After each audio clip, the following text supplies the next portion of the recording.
guys, welcome to Sopi Mix Studio Umbiamas, conectando Aruba com o mundo via vídeo podcasting.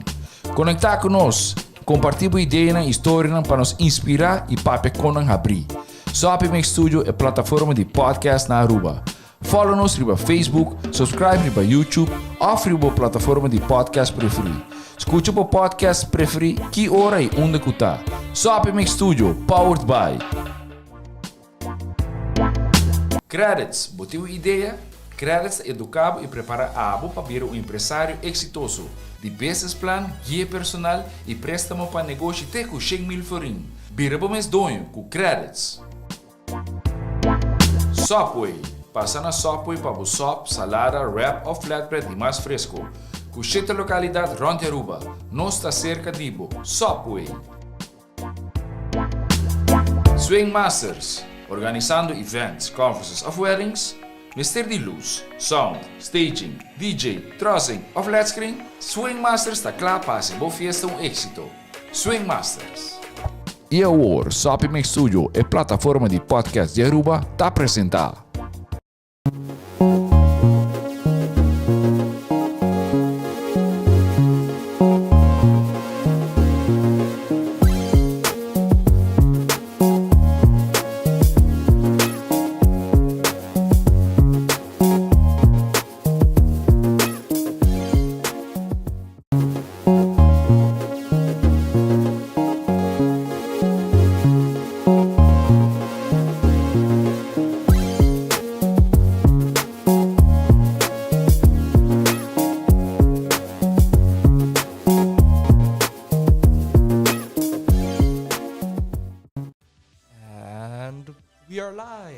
We are live, people. And Good afternoon. Happy June. Good morning if you just woke up like an hour or two ago. Hope you had a nice Friday for that. And good afternoon. I'm sorry, I was thinking I was going to mention something, but let's do the sponsors first. So the proper formalities. Thank you for Subway, Qredits, and Swingmasterz for allowing these podcasts to thrive and be alive, and for allowing us to do this every other or every week. Every week, and sometimes we need to take a little vacation. So my apologies, but those that know what we do know that I like to go to the ocean. So Jean-Luc, your credentials or personal bio? My name is Jean-Luc. A lot of people know me as Lucky. I am currently a student at the University of Aruba, and I have had an interest in tech and games my entire life. Bruce Harms here, Cardano advocate for sure now. And yeah, overall digital enthusiast. 15 years of experience in the creative industry. I've pretty much done almost everything except for paint. For real, with real paint. Oh, wow. All right. And guys, you know, we had Jean-Luc knows, and it's been an amazing week. And I want to give a shout out for Futura to allow me to be a speaker and give my own workshop on NFTs. And I want to give out a big thanks to the local NFT store team where we designed special NFTs for that workshop. And I want to give shout out to a couple of people. Because Jean-Luc, did you know what we did? Yeah, there we go. There we were. It was a very positive experience. I felt like everybody was interested. And shout out to the creative industry that came by. We've got some photographers, some musicians. I saw some renowned, let's call them leadership of different organizations. And yeah, that slide, if we can keep it for a little bit, you know, that's where I kind of go, hey, you know, it can be confusing. And all these terminologies, Metaverse, NFTs, and, you know, decentralization and CBDCs. And yeah, and I hope that I could clear up some misconceptions. Amazing. And I kind of want to talk about that today, what we did. So here I was explaining about our Coder Dojo. And we did something crazy, Jean-Luc. We gave away Cardano. I had about I had about $150 worth. Yeah, and I split the workshop into 2 bits. So a part of presentation and a workshop. And the workshop was fun. We got everybody to install wallets. And it was that simple. Amazing. And I've learned a little bit from the community. And I do want to stipulate. 1 second. I've been sending Ada and I've been learning to keep track of these transactions. So I have to because I can tag where it goes in the Nami wallet, and I use Nami. And for those that were not there, and for those that were there, understood the difference. We were showing off our project on the Cardano chain, and we use the Cardano platform to mint NFTs. And we prefer Nami because Nami can actually display the NFT, which is a much cooler experience, right? So that was super fun. So I want to give a shout out to, and I need to zoom into my little spreadsheet here, to Rosalind, Barbara, Tess, Jenaline, Darren, Pancho, Stichting Bang Yuda, I think Rusty, Meneer Maduro, Kurt Thomas, and Jason Cruz. Remember, you've received your ADA. And I hope that you don't have any issues with our website, and please let us know. But it was super cool, good vibes, and remember, join our Discord if you are comfortable with that, because that's another thing we're noticing and learning. And yeah, join our Cardano meetup, Orionstad. That is the official Cardano meetup group right now. So please join. We're gonna have some fun. And we're always here to help. And remember, the meetup is about having discussions and questions. And I kind of want to go through that. And we were talking about the Metaverse. So Jean-Luc, let me ask you. Metaverse. So, we've spoken briefly about this again, but this is a term that's been thrown around very often. Sorry, before I continue, if I did not mention your name, it's because I haven't received it yet, and I haven't sent anything yet. So everybody, I'm still processing. If you feel left out, send me a message, and we'll take care of it. Sorry about that. Jean-Luc. So within my study of social worker development, right? Right. We needed to learn about environments that have an effect on people and communities and groups. Right. And each different environment has a different level within society. So you have like the individuals, so like your family, and then you have like your neighborhood, and then you have like the justice system as well, right? Businesses. And then I realized, because I was raised alongside the internet, that the internet itself should be considered an environment as well, right? It's definitely a digital environment in Web 2.0. That's a good point. Definitely, right? Yeah, it's a good point. If you were raised on Tumblr and you used that every day, and then you used 4chan every day as you were developing as a person, you would have experienced much different cultures, viewpoints, memes, music, taste, political ideas that some people would say are even the opposites. And this would in turn change you.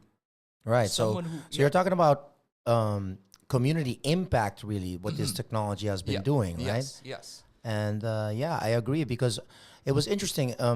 There were no, in the workshop, there are going to be many questions, and they're all super valid. So for example, us that from Tech Impact, when somebody says, hey, Bruce, can you put Ethereum? Can't I load up Ethereum on the Nami wallet? No. And that's a perfectly okay question. Yes. It's just that we know, no way, man. It's a native wallet. But I thought it was great. But then on the other spectrum of things, somebody said, but isn't the Metaverse, virtual reality tied with goggles? No. And well, it can be. Right, but that's the discussion, isn't it? That's where I was heading into, right? Yeah. So that was how I started to understand what the Metaverse really is, right? Right. This first acknowledgement of the significance that it has on people's lives, right? Exactly. Yeah. And then slowly, I realized, because we had an entire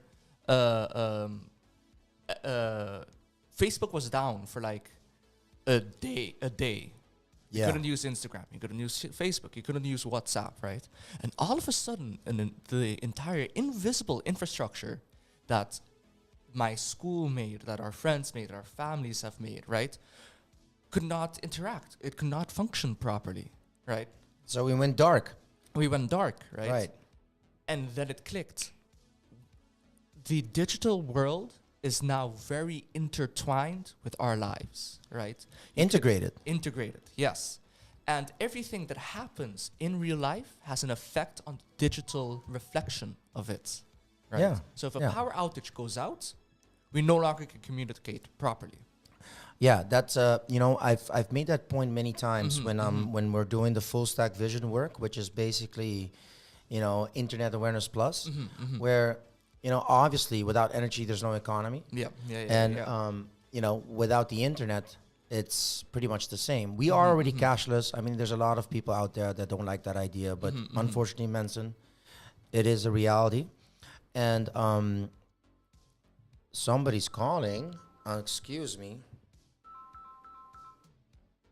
Sorry about that. Don't worry. But let me get to the interesting part, right? Anything that happens significantly on the internet also has real life ramifications for it now. They both affect each other equally. And that's when I realized that the internet has is a reflection or a mirror of the real world. And at the time, I couldn't name that. I couldn't name that concept. But that is what the metaverse is. Yeah, exactly. And what I try to make clear, and remember, this is my own personal opinion, that a metaverse does not exclude anything, really. Yeah. I see a metaverse, it could be a 2D environment, for example. It is. So imagine if Zelda, the Legend of Zelda, if anybody understands, the Legend of Zelda is a top-down game. So it's blocks, and you're looking at it from the top, and you can move. Everything moves in a 2-dimension, but it's still an environment. Yeah. We experience it as a room. We don't experience it as a piece of paper. Yeah. And oddly enough, the Zelda puppet is actually like this, and it brings out a sword. But in our mind, we're like, yeah, but that means the 3D aspect. But imagine a whole office being in there. Yeah. So, and we had this discussion in the car. If you think about it, Discord is an environment. It is It's textual. definitely, yeah. It's a text environment, mostly. It's an interface where we engage each other, and we've got these tools to do it, and it's media rich, so we can express ourselves with not only emoticons but smart gifs, and there's development possibilities. So the servers can be configured to gamify the experience. Very much so. Right. So I think considering Discord, it is a social environment, and what was being made really clear, the metaverse is about digital ownership economies. Yes. Right. I think that's what's the most important lesson that we have to learn and start thinking about. Because what's the difference between a metaverse if you take the Wikipedia term where they talk about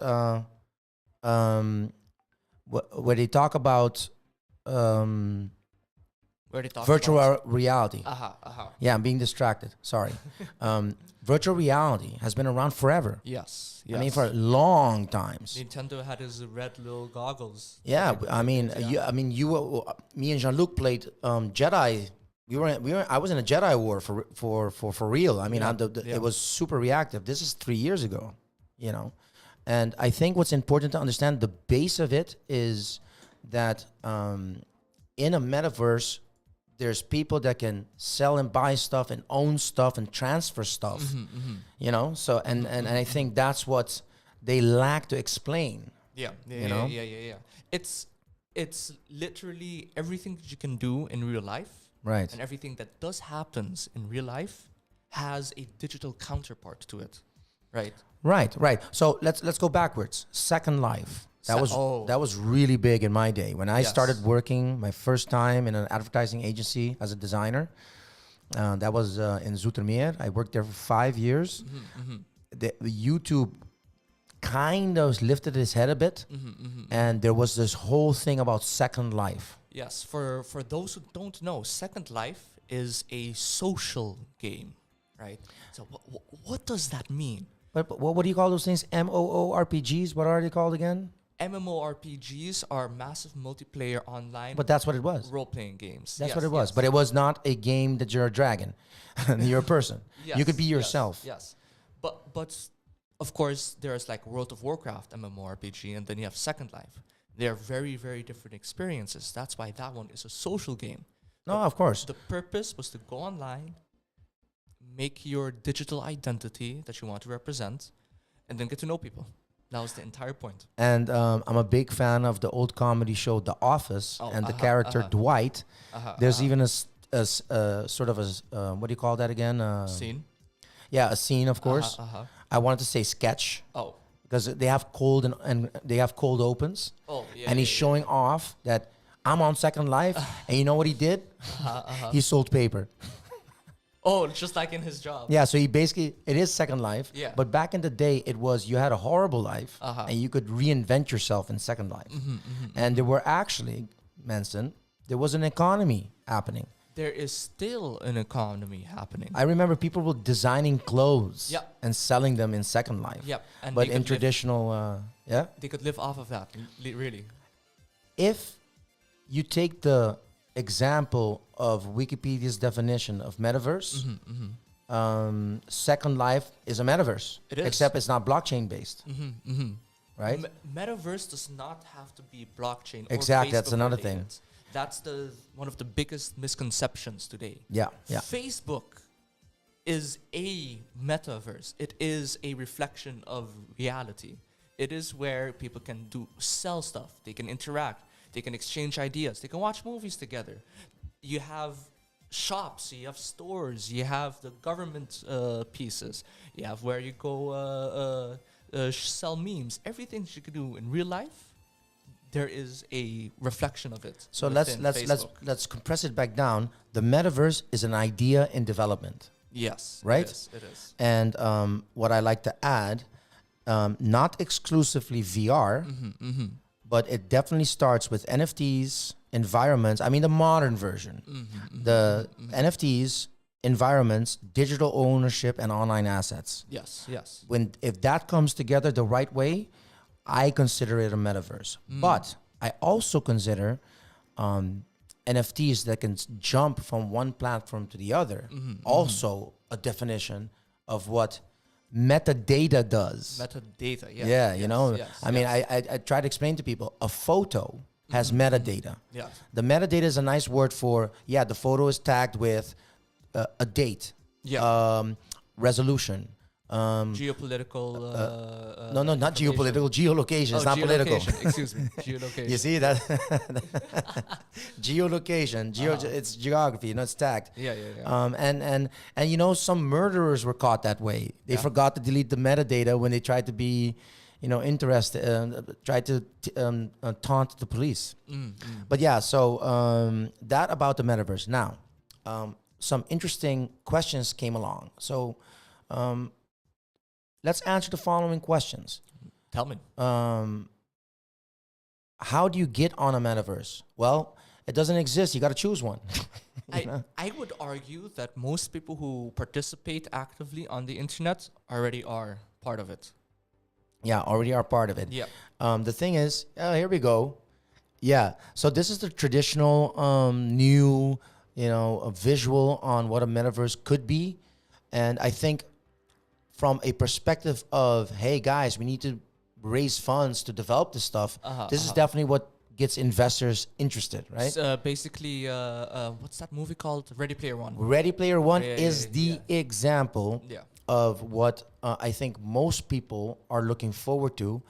Interestingly, because we were talking about this after the workshop, my wife got a feed, and there was this whole article about universities going into the metaverse and using the metaverse for education. And I thought, wow, It's not blockchain based. It's not decentralized. And she said, but it's the metaverse. I'm like, yeah, but it's Facebook.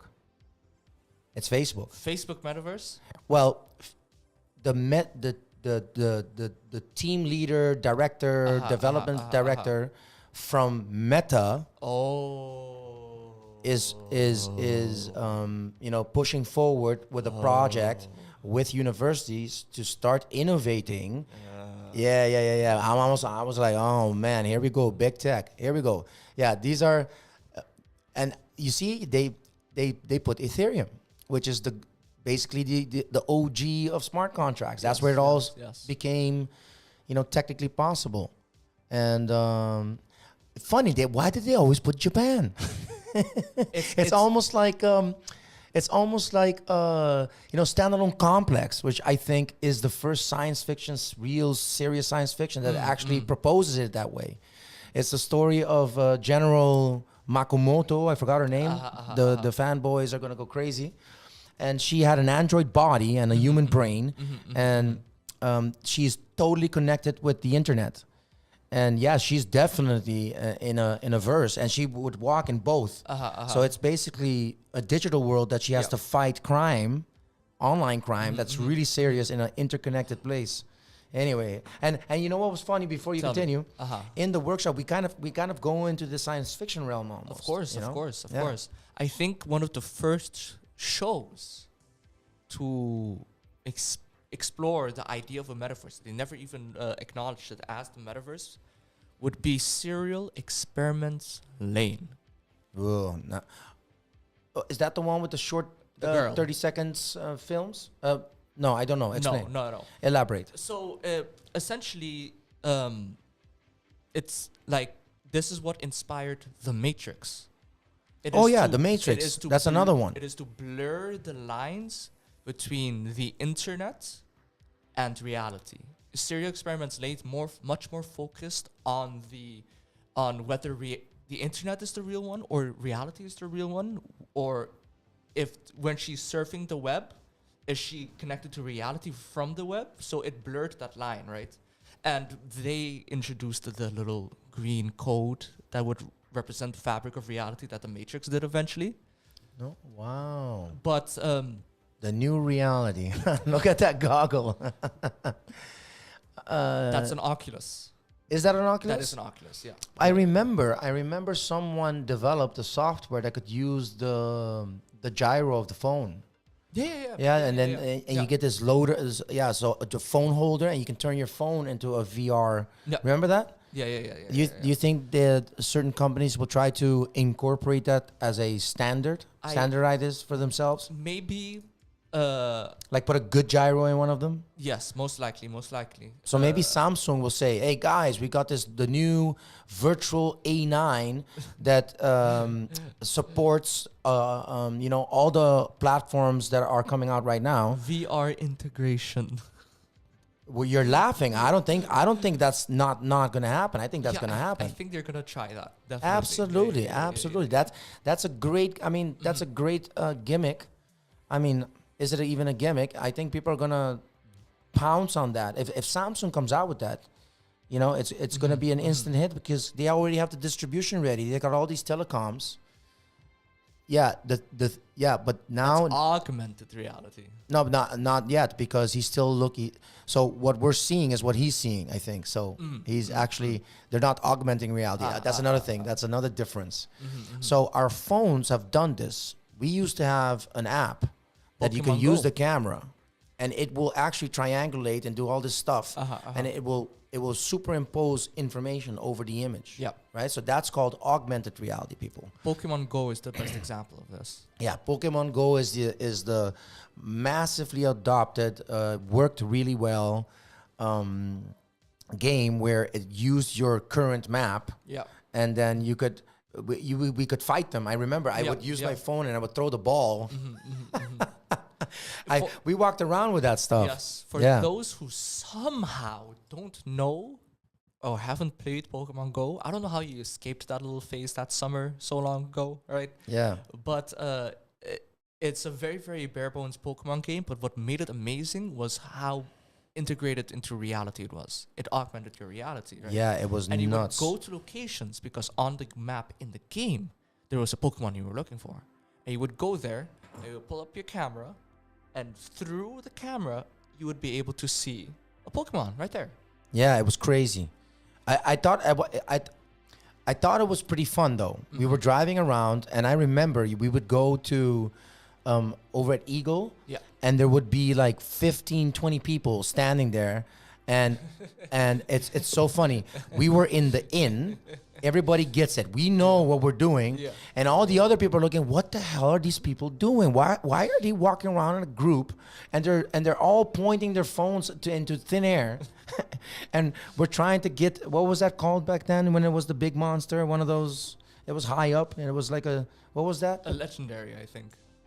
No. So you had the little monsters you have to fight to get points, but uh-huh. then there were these places where you had to go and battle the big one. Oh, yeah, those were events. Yeah, and they would forgot pop. I Anyway. forgot what those were called specifically, right? Now, let's go back to another thing. Metaverse, but the natural progression of Web 3.0, right? So they actually tie into each other a little bit, because when it comes to Web 3.0, people seem to think it's all about the Metaverse, but there's a couple other things that are important. So data and trust is a thing.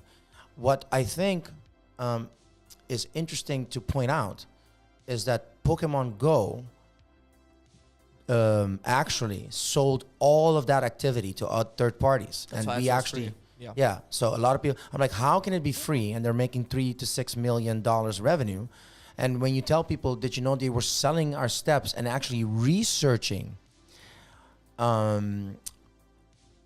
if they drop, and there's a famous video in New York when they dropped one of those very rare Pokemon. Oh, yeah. And you see Like basically flies. hundreds of people going. It's, if you think about it in military terms or in corporate terms or both, because they're not mutually exclusive. Yeah. You know, Yeah. it's amazing how quickly they can move a body of people, because it doesn't matter how you do it as long as we tie them in, right? Yeah. And a lot of people didn't know they were selling footsteps. Yeah. This is, by the way, in the book Surveillance Capitalism, and I think because of a couple of documentaries, a lot of people are more aware of it now, and I think maybe that's hurt Pokemon Go a bit. But one thing's for sure, we all learned something. Yeah, definitely. Right? It reminds me of a application / crypto that a friend of mine sent me, right? Yeah. Get paid to go walk. Get paid to go walk? Yeah, so So essentially... walk to earn? Walk to earn, yeah. Oh my, so you would go OMG. walk, right? And by walking a certain amount of distances, you get paid, right? Wow. And then, like, I've heard of this term before many years ago, right? It was all scammed. You got paid horribly, right? Yeah. Then this is in crypto form, of course, right? And a dear friend of mine sent me. I did not touch that because, of course, they're selling your data. How else are they gonna produce the coins, huh? And Yeah, that's interesting. That's interesting. Google is doing it already.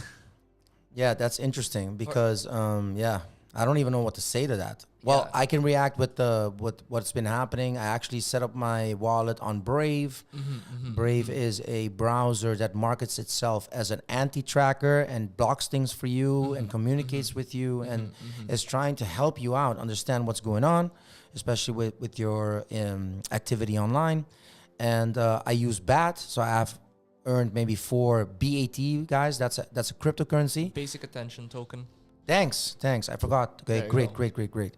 Basic attention token, which what they're trying to create is sort of a blockchain ecosystem of rewards. Healthier advertisement system. A healthier advertisement system. So it's simple. You sign up to browse to earn, and then you get notifications like you that really irritating notifications. The Facebook pushes you if you want it or not. But here you sign up for it, and it's always crypto based, so I'm always interested.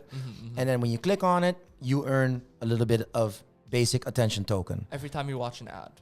every do time you clicks. watch an ad, which is awesome because you're actually being treated very fairly. Yeah. And you can redistribute that to other people So if there's a content creation website, a content creation driven website, like Vimeo, which is the number 2 of video content in the world, I love that. There you have to pay. And I'm starting to get really attracted to those platforms that let you pay for that, and then you're left alone. They don't need to sell data to give it to you for free. But anyway, going back to Bat, if I like Jean-Luc's new website coming up about social impact in his new job in New York, right? I can go, yeah, I like it. Boom, I tip instantly, and no third parties. No third parties. No third parties. And remember, going back to Meta, there's a central server that our stuff goes into, right? And then we don't know what happens. So again, Web 3.0, people, is about personal, individual empowerment and protection, which means the community gets protected. And it's about you making sure you start doing that, because if you let convenience drive your decision, you're gonna get abused. Did we receive a question? Yeah, can go ahead and go ahead. 1 second. Go ahead and grab it, because I've got so many windows. All right. Let's process some questions, people. Shout out to Elton. Oh, yes. Can an augmented reality environment be called a metaverse? I think so. Maybe. If that would be a industry-breaking augmented reality system. No, you know how it would work? How? Because augmented reality right now is then in its baby form. It is. Because I'm augmenting from my camera, and that's and I'm pulling out of a database that gives me info. So example, if you go to Japan, you can download a travel app, and then you can see the locations in front of you and help you guide your way to the location, and that's a feature. But he's right. What has to happen is that augmented reality feature is tied to another copy, another bigger virtual environment. And if I can augment together with you, and the data is somehow, creating that mutual experience, then it's a metaverse, in my opinion. And there was this series on Netflix with that was in a future where you could use bodies as essentially clothing, right? What? And they bodies as clothing. Yeah. So they had these little cells that, like battery cells, that were you. And there was Edgar Allan Poe as a character, right? You've seen this. No, I haven't.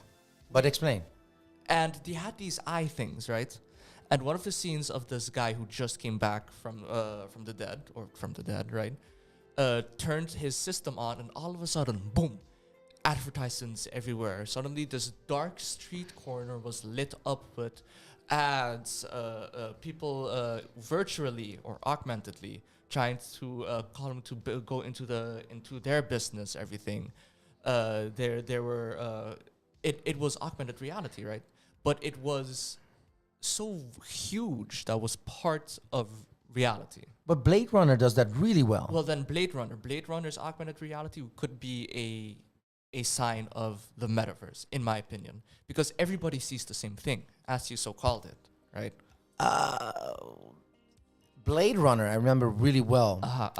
And especially Blade Runner 2. There's what was it, 2048 or something? I forgot the new one. The same director that did Dune. And so that's our good friend Elton is also a fan of. I remember very well that the augmented, so the ads, there's something going on. So it gets displayed like a hologram, yes, right? Yes. So that we're not using some kind of lens or anything to augment anything.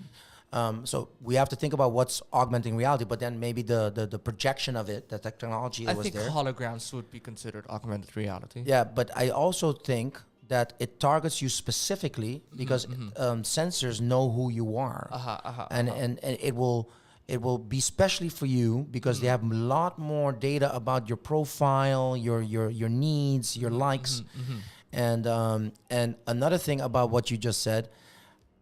I think the framing of the concept in that miniseries was the badgering, that it's badgering, that it doesn't really improve your life. Right? So the metaverse, what we have to be very careful, because he's walking around through a city, and the city is absolutely capitalistic, and people don't have much cash. Yeah. And then it's turned into this advertising. In Black Mirror, remember the guys that were poor and they have to contribute by running on the bicycles, and they live in a room, and you're obligated to watch the ads. You're obligated. Disgusting. And no, but we're already there. But now it's yeah. confined to a room. Like you don't even have the power to turn off the TV. We still have the power to look away. Yeah. And we can turn it off. Or that's exactly what I do. Sometimes when I see skip it, I'm like, I'm trying to not engage it, because it's badgering. Yeah. And let me tell you, in the Black Mirror episode, when he finally gets a break, he started living. Amazing. But he had to become complacent. He had to be the guy making the show, and he went on the top, and then he didn't have to be the slave. So yeah, go ahead. Is there any more questions? No. Okay, to good. continue with Black Mirror, I think the best example of an augmented reality that's integrated into a metaverse. Back to the Future. Back to the Future. You got to give me context, producer, because I remember. Was he watching a hologram? Is that the scene where he watches the hologram? I think there were holograms in Back to the Future. Back to the Future, that's a crazy concept. But I still want my hoverboard, man. yeah, the hoverboard, and they've tried it many times. They actually made a fake one with Tony Hawk in it to spoof people. They made a real one on top of it, but it doesn't work that well. But I think he was watching a hologram, but I don't think Back to the Future has any kind of display of what we're talking about right now. No. I think The Matrix is a good one. Are there any other places or movies we can think of? Serial Experiments Lane, right? Yeah, that's one. Black Mirror, just Black Mirror. Black Mirror has many cool concepts. And here we go. Oh, there you go. And it was talking personally to him. Yeah, that's true. And he was surprised. Nice, how's that work? Yeah.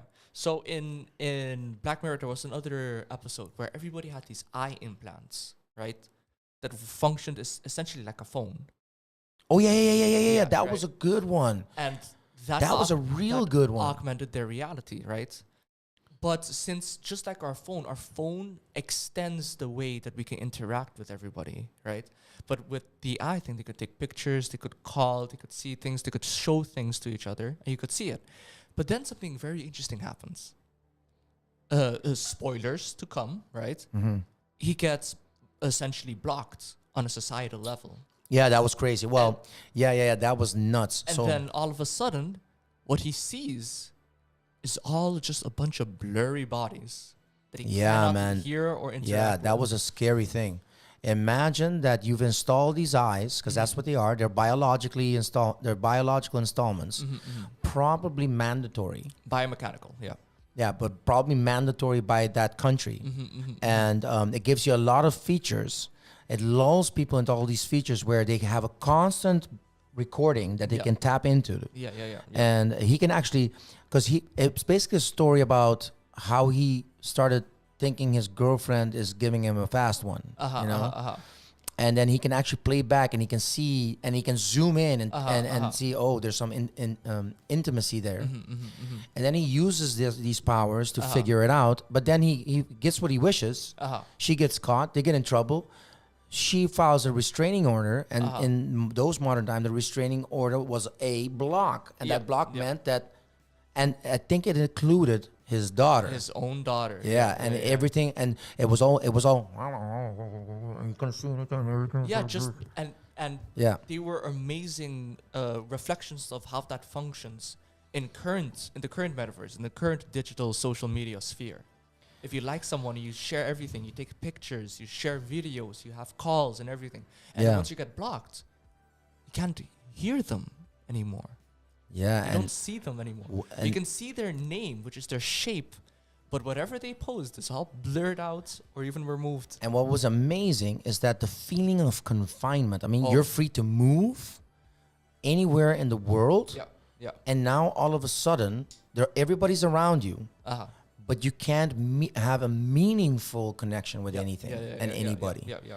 And I thought, wow, that must be hell. That's worse than a box. So that was a great Black. Yeah, that's Black a Mirror great. episode, That's why it's right? called Black Mirror. And but that leads on to why seeing the metaverse as a reflection of reality is important, because we I have think so our, too. we I have think our so too. human rights, right? But currently our Yeah. digital selves do not have a lot of rights. Whoa, whoa. That's why you're on Tech Impact, buddy. No. That's why you're on Tech Impact. And- Hell yeah. And you've worded this differently every single time, right? But that's what's also that's what should be important in Web 3.0 is Ooh. giving our digital selves, our digital reflections, rights as well, rights to privacy, rights to data protection, because The revolution. we have that in real life. Yeah, Currently, yes, we yes, yes. With that, people, I think Jean-Luc finished this show like a OG, like a king. It's definitely, that was part of the presentation. We've got another one coming up, Metaverse 2. This is where we're going to explore Metaverse concepts that we think are interesting and are doing it right. And the post has already been made, so I wanted to keep that in the background. To everyone that is still waiting for their ADA, let me know. Join the meetup group. Remember, we have a cool project. What's this? Yeah, exactly. So Web 1 was Netscape Navigator. I remember that. I used to have an Apple computer with a G3 chip. Web 2, AWS, Uber, all these giants that have a centralized server. Everything comes from servers that come from these farms. So it's a big pyramid. And in Web 3, here we go. We see a couple things we know, man. We're being tested by our producer. Yeah. So I see Brave, we see Bitcoin, Ethereum, MetaMask. What's that one called? There's Bitcoin, and we see a Sandbox. Yeah, I had Sandbox. I mean, I see Linux. Is that Linux or is that something else? That is a penguin. That's but I a don't think penguin, that's- but I don't think that's Linux. This is all Linux, blockchain. Yeah. No intermediaries, decentralized. Yes, and I will finish with this. We had a nice conversation. And when I hear people's ideas, it's actually, it gives me ideas.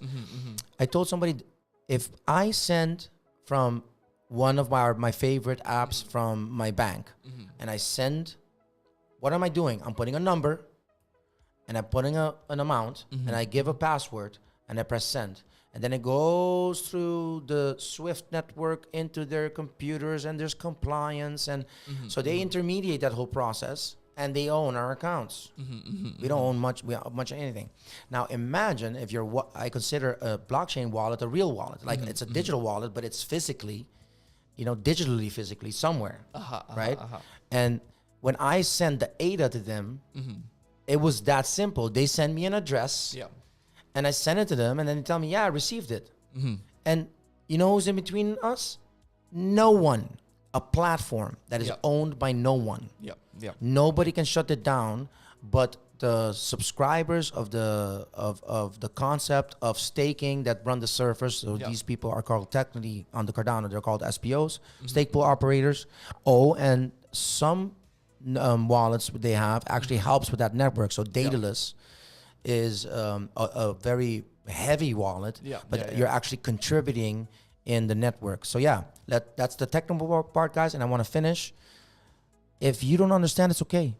I don't understand how a car works. Not really. I mean, I understand the gist of it. I put gas, there's combustion, and it makes everything turn. And great. And I know how to drive it. That's how we have to see blockchain. Come to our group. Let us help you with the wallet. Start there. And thank you. Have a great weekend. Have a great weekend. Wait, sponsors. Oh, sponsors, Qredits. Yes. Thank you so much for helping us out, being here to educate and help adoption. Subway, Eat Fresh, and Swingmasterz. You did good yesterday. I had a great time at the Atia Mixer. Now have a great weekend. Thank you for watching.